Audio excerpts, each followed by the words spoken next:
Olá, nós estamos aqui na sede da Sobranf, acabamos de ter uma das nossas reuniões científicas, o marca-passo científico semanal. Hoje nós falamos de um tema muito importante, que é a insônia. A gente vê muitas vezes que a insônia ela é muito mais relacionada a um problema ou outro, por exemplo, ansiedade, depressão, ou algum problema que a pessoa esteja passando, ou às vezes uso de alguma substância, tipo café muito tarde, do que uma entidade primária, A gente viu esse artigo, que é um artigo brilhante do Journal of Family Practice de 2017, vale a pena conferir lá, é muito interessante mesmo sobre a insônia. E ela aponta como a primeira abordagem interessante, para a gente já dizer os principais highlights desse artigo, é que a abordagem cognitivo-comportamental é de primeira escolha e tem evidência na melhora da insônia, que é um treinamento feito por psicólogos mais ou menos de 6 a 8 semanas e que pode ajudar na insônia e tem evidência até comparável ao uso de medicação mesmo para ajudar a dormir. E aí ele vai fazendo uma série de outras ponderações sobre o tema. Eu gostaria de começar com a ponderação de que ele tira a insônia primária, o DSM-5 tirou a entidade insônia primária do código, e ele questiona um pouco isso, porque na verdade a gente vê que alguns pacientes podem apresentar sim a insônia isolada, embora seja muito raro na prática clínica mesmo, geralmente está muito mais relacionado à ansiedade, essas outras coisas que eu falei, E ele fala muito, ou seja, é muito importante que nós avaliemos o contexto do paciente, aquilo que ele está passando. Na clínica, muitas vezes, nós não conseguimos um vínculo, a gente não consegue algo um tempo maior com o paciente, muitas vezes, para que você possa aprofundar. Mas a gente vê que se você deixar o paciente falar um pouco mais do que ele está passando na vida dele, a gente descobre inúmeras coisas que interferem. Por exemplo, o sedentarismo, por exemplo, o problema de família, ou outras preocupações, excesso de trabalho, que fazem com que o paciente não durma bem. A gente vai ver ligado à depressão. O artigo também coloca a depressão como causa para a insônia, mas também a insônia causando depressão. Ele faz esse questionamento, de pessoas que tiveram primeiro o sintoma de insônia para depois apresentarem a depressão.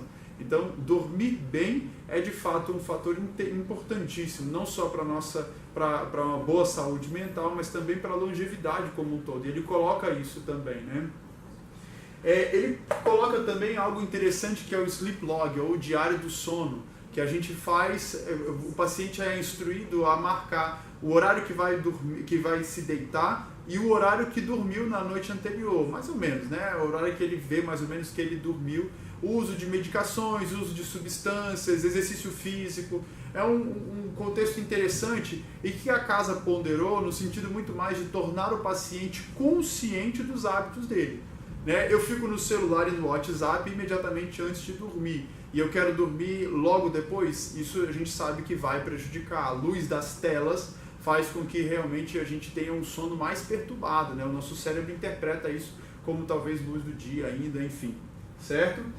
Ainda falando sobre esses hábitos, os hábitos interferem no sono, então é importante a gente fazer a higiene do sono.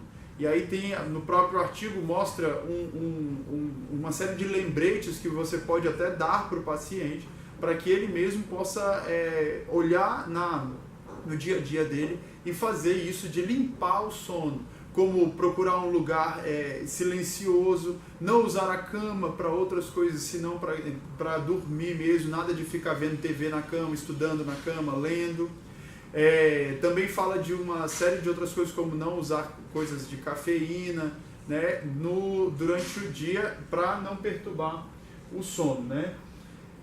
E ele fala também sobre o tratamento farmacológico, A gente vê que muitas pessoas têm usado melatonina, que geralmente é importada, Aqui no país a gente não tem a melatonina habitualmente, e tem se utilizado. Na prática a gente vê que dá uma ajudada no sono, mas que não tem um grande poder de melhora. Um paciente que realmente tem insônia caracterizada mesmo, a gente não vê grande benefício. Mas alguns pacientes realmente melhoram. e eles não indicam o uso no consultório da melatonina, né? Não indicam porque não tem essa melhora tão importante. Na prática a gente vê isso mesmo. Uma coisa interessante também é que ele coloca que a trazodona, né, ela não está indicada para o tratamento de insônia, né? Ela é um uso off-label, esse é um antidepressivo com algum efeito sedativo e que na verdade não está indicada para o tratamento da insônia, e que a gente às vezes usa mesmo, né? E não está muito bem.